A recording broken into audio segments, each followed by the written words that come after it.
go by Francine, and I'm Janae's mom.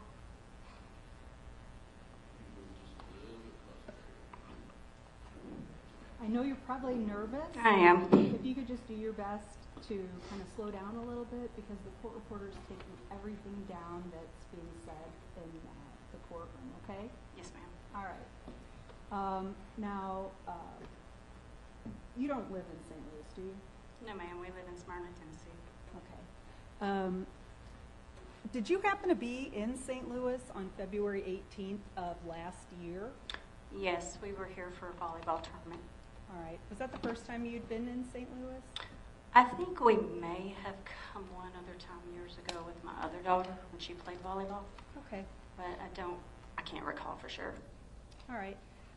So did you all, who came to St. Louis with you? So it was my husband, James, and my daughter, Janae, and All right. myself.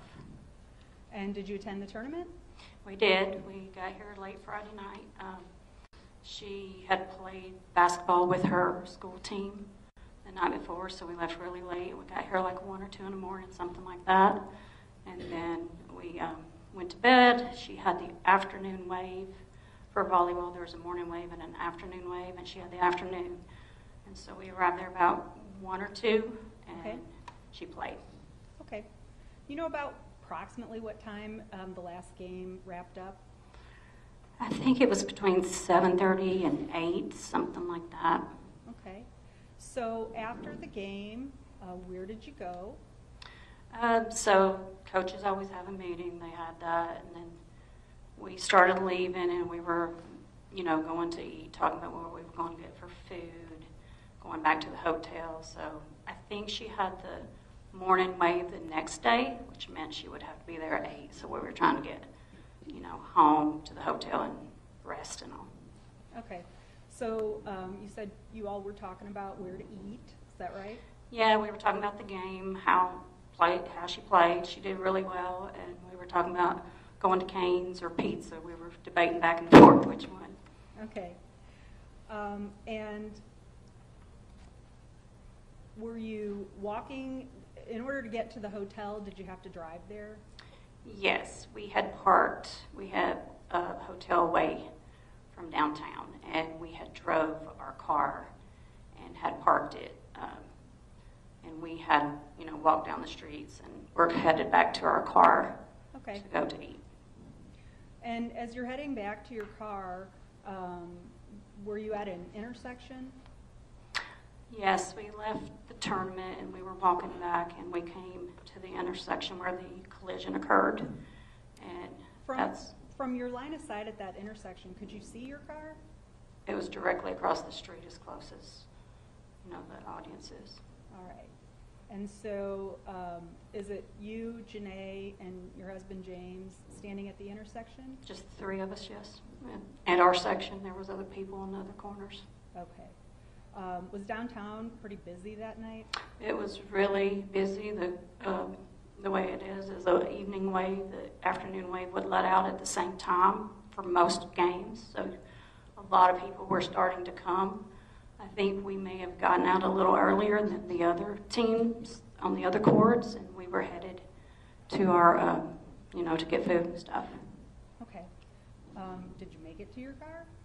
We did not.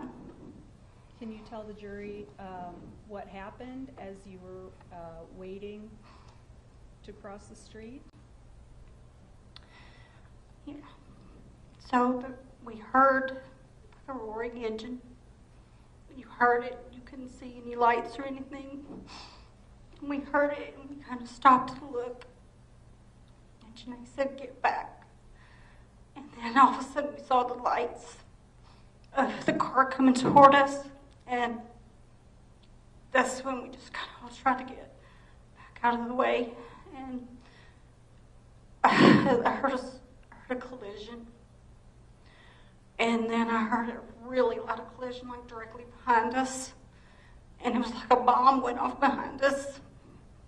And that's when she got hit.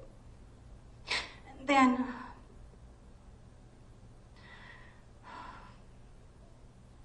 I turned around and I looked, and she was on the ground, face down. leg was amputated, all the way gone. And then the other one, I saw her and I saw that it was barely hanging on. It was like partially attached, but it was pretty much gone, I could tell. And then I just was like, dear God, please don't let her die. That's the first thing I thought. And then I saw James snap into action, and my husband was yelling, I need a belt, and he was yelling for a belt so loud, and someone handed him one, and then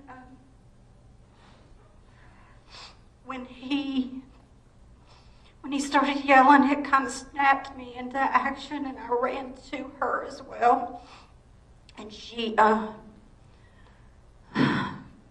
leg that he had, the other one already closed off with the tourniquet, the belt.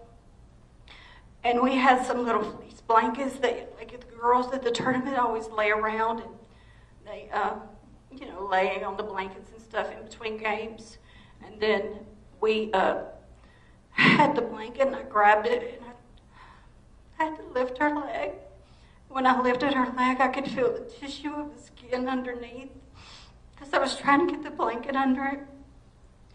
And so I pulled the blanket, and I was pulling it as tight as I could, but it was really limber, like it's like a fleece blanket, so I could not pull it tight.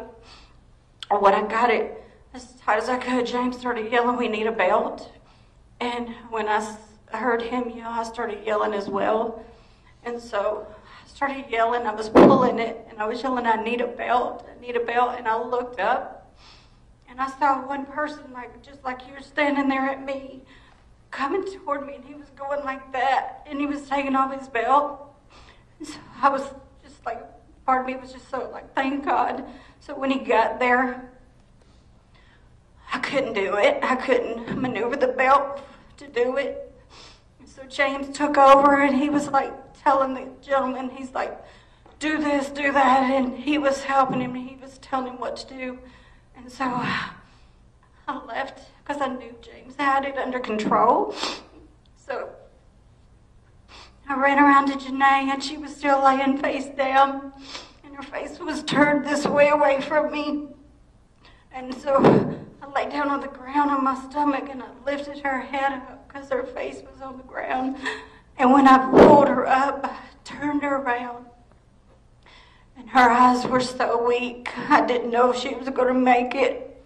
And I was so scared because I thought she was going to die right there. And I kept telling her, open your eyes, Janae. Keep your eyes open the whole time. I said, don't close your eyes. And the first thing she said was, Mom, I don't feel my legs. And I told her, I said, don't worry about it right now. I said, right now you got to focus on staying awake and looking at me. And so she kept looking at me, and she kept, like, her eyes would be weak, and they would be closing. And I started yelling for a doctor. And then a gentleman came up, and he leaned down, and he felt her pulse. And he was on the phone, and, like, her eyes were closed, and it, like really slow blinks. And then I yelled at him to, like, flash the light in her eyes to try to stir her. He did. And I just kept talking to her, and I kept saying, open your eyes and keep them open the whole time. Look at me. I love you. Please don't close your eyes and stuff like that. And I held her like that until they got there. And I never let her have face. I didn't want her face on the cold ground because she's a beautiful girl. And I just didn't want her face to be on the ground. And I wanted her to look at me and know that her mom was there and her dad was there. We were fighting for her. We were fighting hard for her, and we needed her to fight too. And so they came, and the ambulance got there. And when they got there, they were trying to maneuver her around and stuff. And I told her, I said, Janae, whatever you do, I said, they wouldn't let us go in the ambulance because obviously they thought she wasn't going to make it. we didn't either at that time. We weren't sure. She looked so bad. And they wouldn't let me go. So I told her, I said, Janae, whatever you do not close your eyes, and you better have them open when I get there. And she said, okay, Mom. And so they put her in the ambulance, and then I just lost it. I had not cried in front of her. I knew if I cried, she would die. I knew she wouldn't make it if she saw me upset. And I know that God just had to help me through that, my husband. But as soon as they got her in the ambulance, I just started screaming and as loud as I could. I just was so hurt. I felt like my soul was ripped out of me. She was laying on that ground. And I just was yelling. And then we were trying to go to grab our stuff and get to our car because I wanted to get to the hospital. And we couldn't get out. There was so much debris around because our car was right there, and we couldn't get out. And I don't know how it happened, but then all of a sudden the officer was there in front of us, and James was trying to calm me down, and I lost it because I just see my baby lose both of her legs. And I just started yelling at the officer to get us to the hospital because I needed to be with her. Whether she made it or not, I needed to be with her that day. And then he got us to the hospital. And then we were waiting. We finally got to go. They took us in this room. And during the whole time, I just prayed, and I just felt like everything in me was gone. I was so praying that God would save her. And then they took us to see her. And when we got in there to her, I went on one side and James went on the other, and we held her hand, and I said, you did it. I said, you kept your eyes open, didn't you? And she squeezed our hands. Then they took her to surgery. How long were you able to spend time with her before they took her into Just surgery? a few seconds. She was so bad. They had to get her, and she wasn't really awake. I think she was medicated or something at that time because she couldn't open her eyes to nothing. She just squeezed our hand. And when they took her into surgery, did they give you any indication of the severity of her condition? They noticed that we knew she had so many injuries, and they knew that she might not make it, and so they weren't sure how much was internalized, how much damage that had happened when a car pinned her like that. And so they were afraid they were going to take the other leg off so she would be like equal. And I begged them, because I don't know why, but I just knew she needed to keep it. If her knee was there, it would help her. And I begged him so hard. I said, please, whatever you do, try to save her leg and her knee, because I just felt it would be easier if she made it. And he did save her knee. Do you have any idea how long that first surgery took? It was hours. What did you? It was hours. I don't know. We just sat there. Where were you and James during the time Janae was? I think we were in this room and we were just waiting. I don't know. It was a small room for people. I don't remember exactly what the room's called, but it was just a room so that we wouldn't, be out somewhere where people were talking, I guess. And do you recall the first time you got some news about how the surgery went? They said she was alive, but she was critical, and that's all I remember. She just had so many internal injuries, so many surgeries they had to do inside. She had so much damage, she had so much damage on all her organs, her spleen, her liver, her gallbladder, her kidneys were damaged. They It was all inside. Her pelvic was totally destroyed. Her whole body through here. She had so much. She had aorta. She had an aorta that was almost like, gosh, I can't think what it's called. It's a pseudoaneurysm. So it's kind of like an aneurysm that could burst with the main aorta to her body. It was close to bursting. She could have died right there on the scene if it had been just a little higher, a little harder. She might have died right there. When were you able to see Janae after that surgery? It was like 4 o'clock or 5 o'clock in the morning, something like that. Okay. Can you describe that moment when you were able to see her?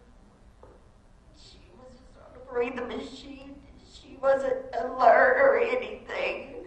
And we saw that her legs were gone. The other one was gone too now. And she just had machines all over her. She was so beat up and damaged and hurt. She was just, it was horrible.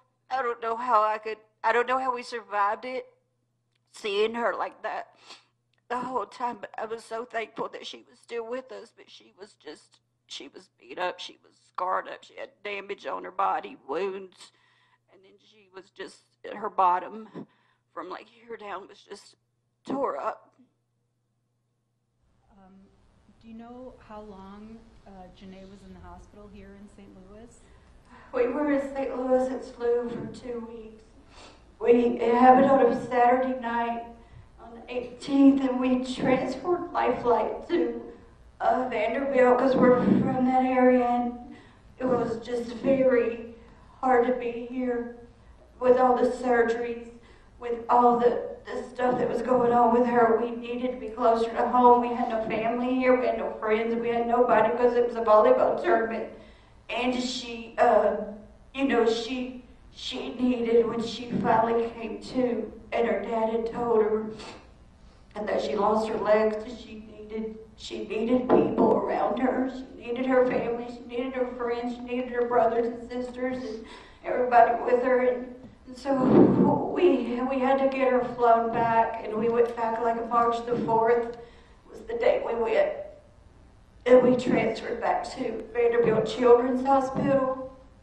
And she air flighted back. We were worried. She had a surgery the day before we left. And so we were just worried that she would not be stable on an airplane because you don't have all the necessities as they do, in a hospital. It was really hard to take her, but we knew we had to emotionally and mentally, that we all needed to be around family too. When Janae was in the hospital here in St. Louis, where did you and your husband stay? At the hospital. Okay. Did you leave? I'm sorry. At any time did you leave? So there was a hotel that gave us a room to put our stuff in because we were only here for the weekend. So we had to take our stuff out of because the tournament ended on Monday, so we had to get our stuff, and we had it in the car, and we didn't really have, an option to go to a hotel, so the hotel gave us a place to go take a shower, so we would leave. She would go into a surgery, we would have to leave her because she didn't want us to leave her any other time. And we would, she had to go to a surgery, and that was so hard to leave her while she was going to a surgery, but we had to have a shower. So we would go and change clothes and come right back. We just lived at the hospital the whole time. Okay. Do you know approximately how many surgical procedures Janae had while she was here? I do. She had 23 procedures in the 2 weeks that we were here. 23 long procedures. Some of them were hours.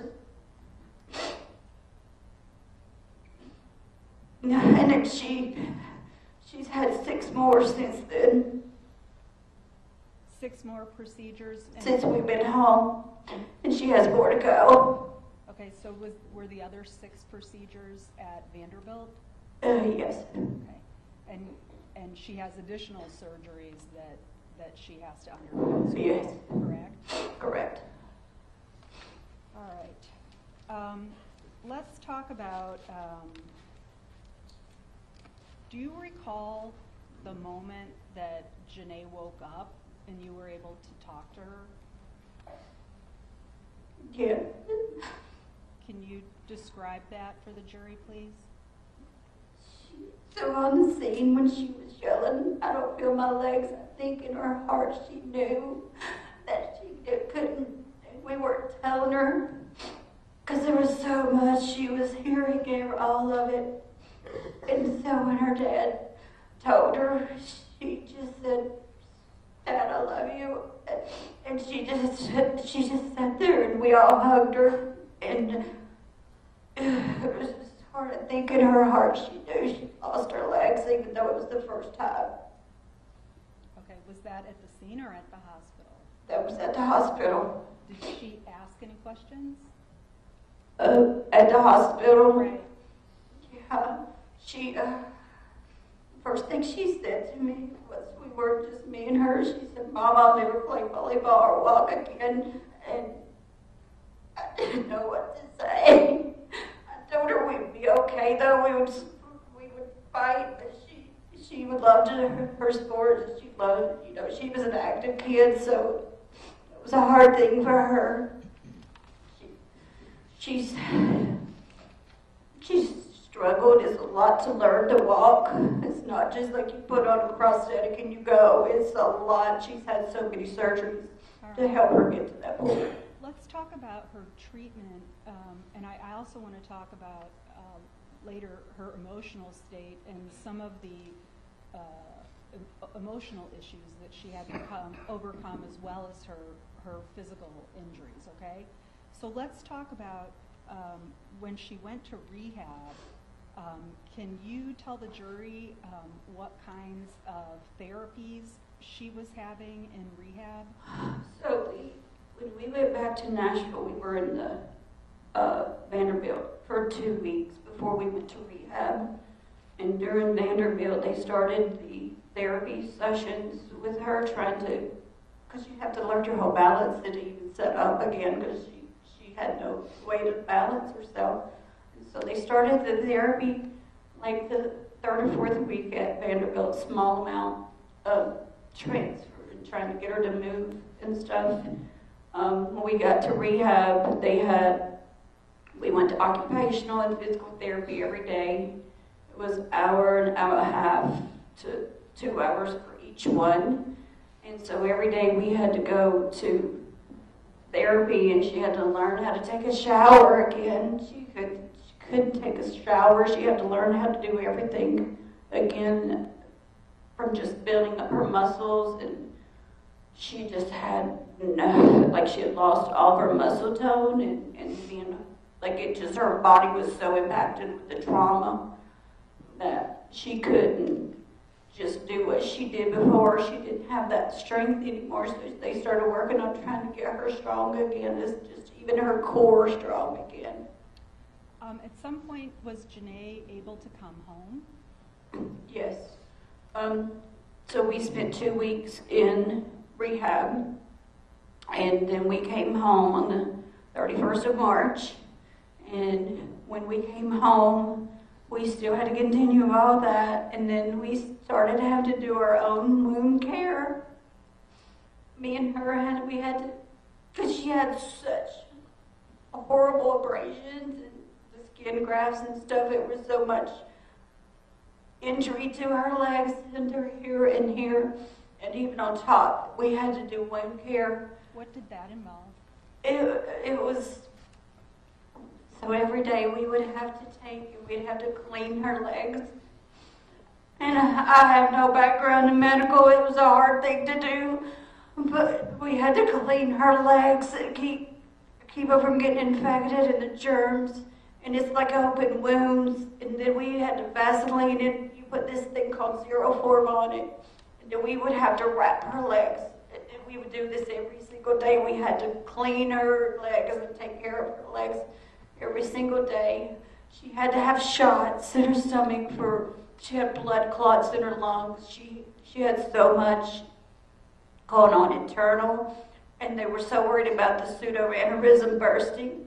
So she had to stay on a blood thinner, and I had to give her shots every day, twice a day, in her stomach.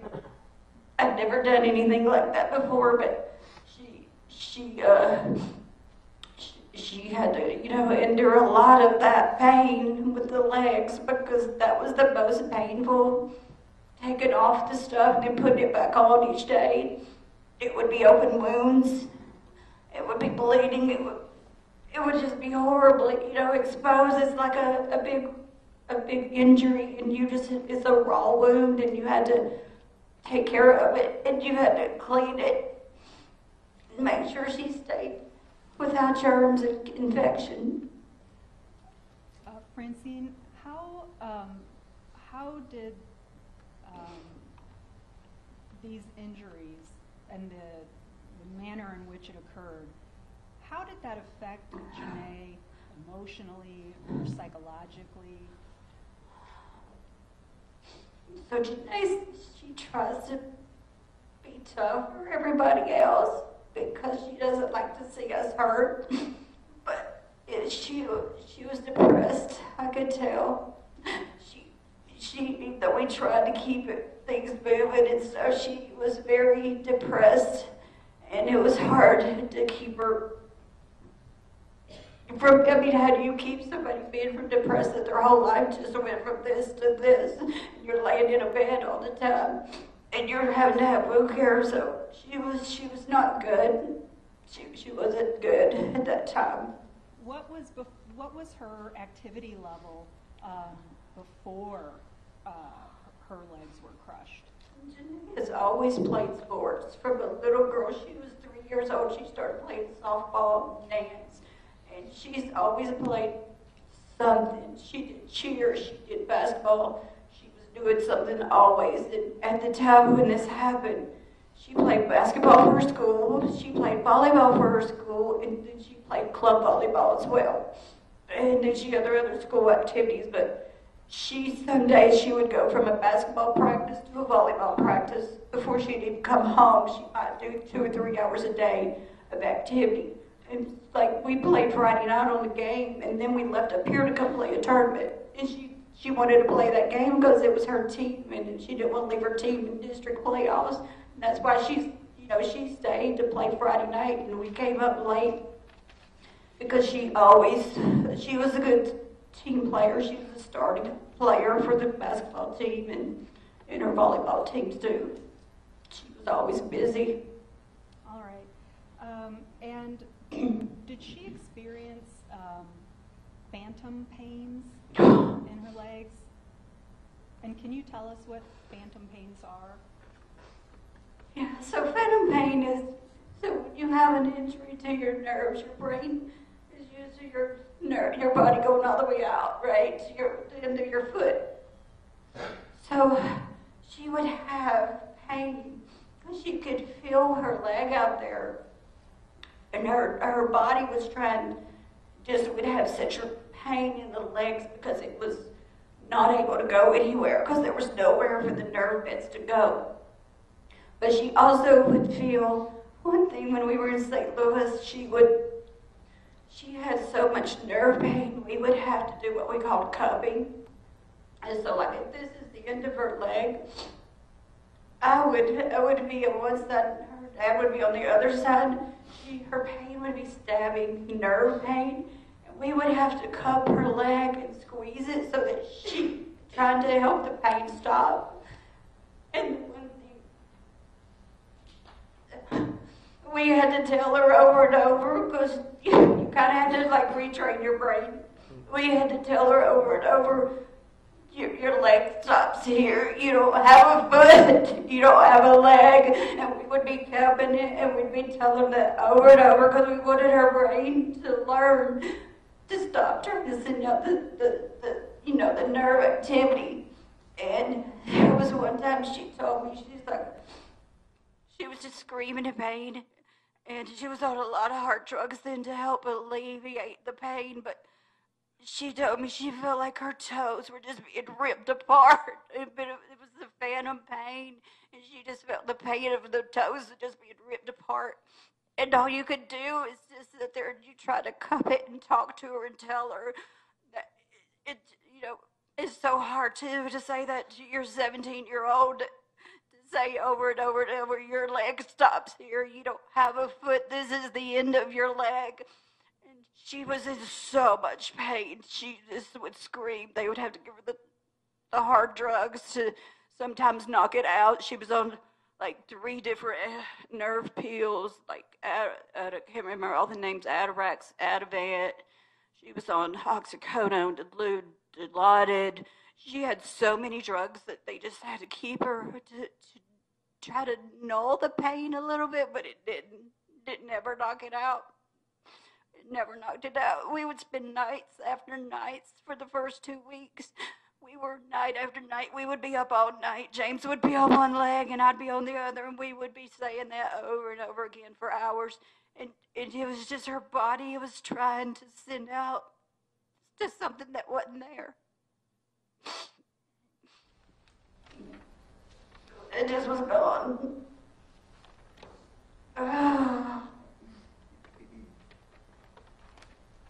Francine, Janae was a senior in high school, correct? Yes, ma'am. What effect, if any, did her injury have on her education and attaining her degree? She was able to graduate with her class. The school worked with us on it, and she was able to finish that. Obviously she didn't want to not graduate. She'd worked hard for it. It was her senior year, the best year of her life, as they say. And she had college courses, and we even, after things settled as far as being in the hospital, when we got back home, we started trying to think about, we didn't want her to lose her graduation option, and she had college courses she was taking. And she finished her college course at home.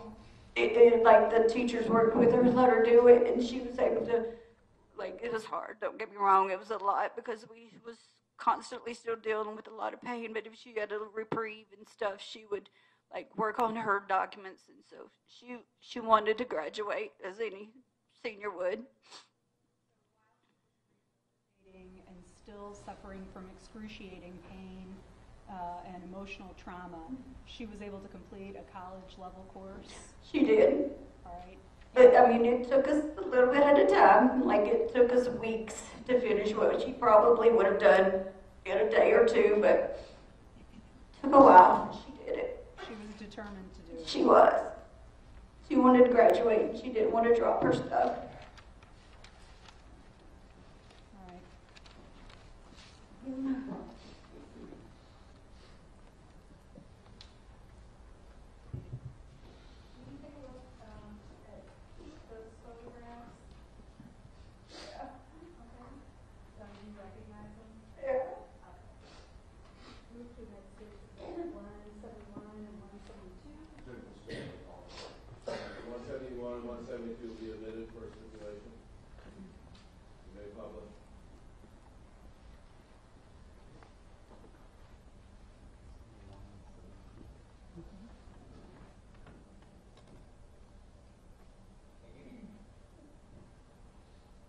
All right.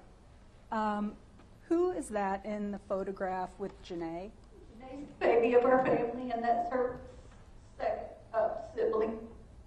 Okay, her sister. It's her older sister? Yeah, she's 2 years older. Is that Jayla? That's Jayla. Okay, and do you know where in the course of Janae's recovery this photo was taken? Yeah, the collision that took her legs was on a Saturday night, the 18th. That was a week later. Her sister and brothers came up to see her because she needed to see them and they needed to see her. And so they came up to St. Louis, and that's when she first saw her in the hospital. All right. Now,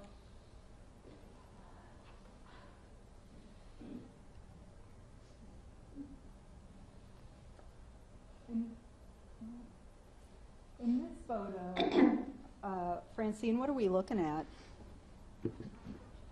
That's when we airflighted back 72. to Nashville. That's the plane we were on. And that was kind of a risk that you had to take because there wasn't all of the care available on a plane as there was in a hospital. Exactly.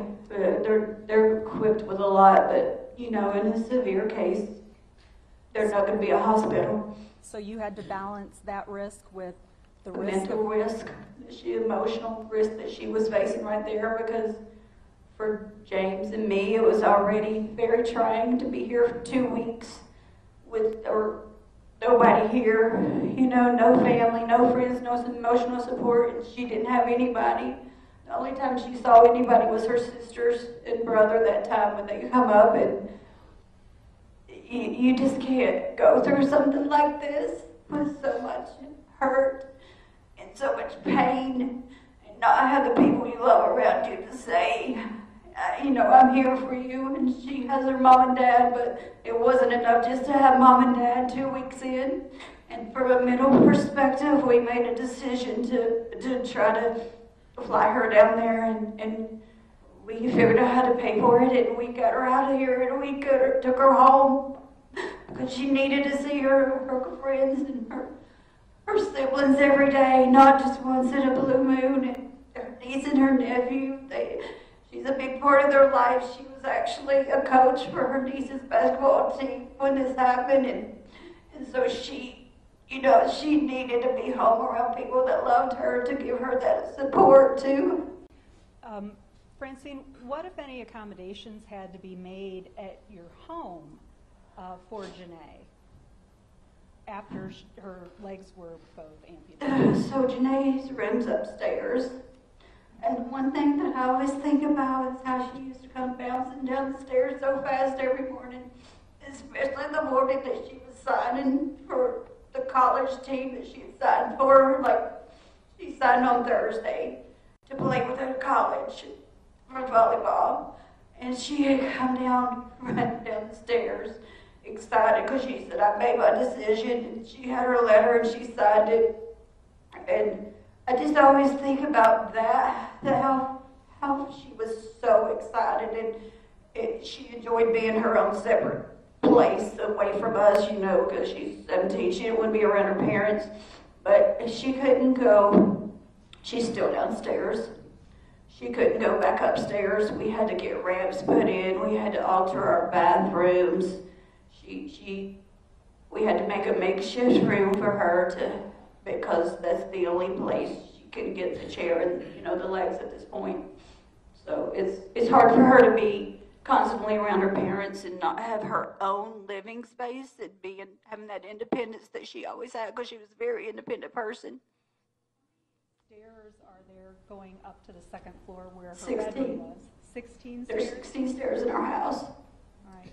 Is she able to navigate those stairs yet? She has went up them one time backwards, like that, but that was it. So still a long way to go before. It's a lot. It's a lot of physical. It hurts her legs when she goes up. When she went up that time, it hurt her legs behind because their legs would hit. Even though I was basically lifting her too and helping her. But she had to see her room. She wanted to go to it once, and she did it. And she hasn't been back up there since. She stays downstairs. Do you know if there are any future surgeries planned? She still has more. We have to plan one as soon as we get home because her legs are still not. Prosthetics take a lot to get to an easy walking where it doesn't have pain because of all the damaged wounds and the way her leg is shaped now and stuff. There's a lot of scar tissue, and you can't just put on a thing with the scar tissue. So she's having to have more surgery to help get the legs where she can put on a leg. And is she continuing with therapy? Yes, she goes 3 times a week to a physical therapist, and then she goes 3 times a week and works with her old volleyball coach because she wants to be a part of it and help her. So she always worked her before, so she works her pretty hard. Okay. So it's 6 times in a week that she goes overall. Still trying to get ready physically. All right. Those are all the questions I have for you, Francine. Thank you.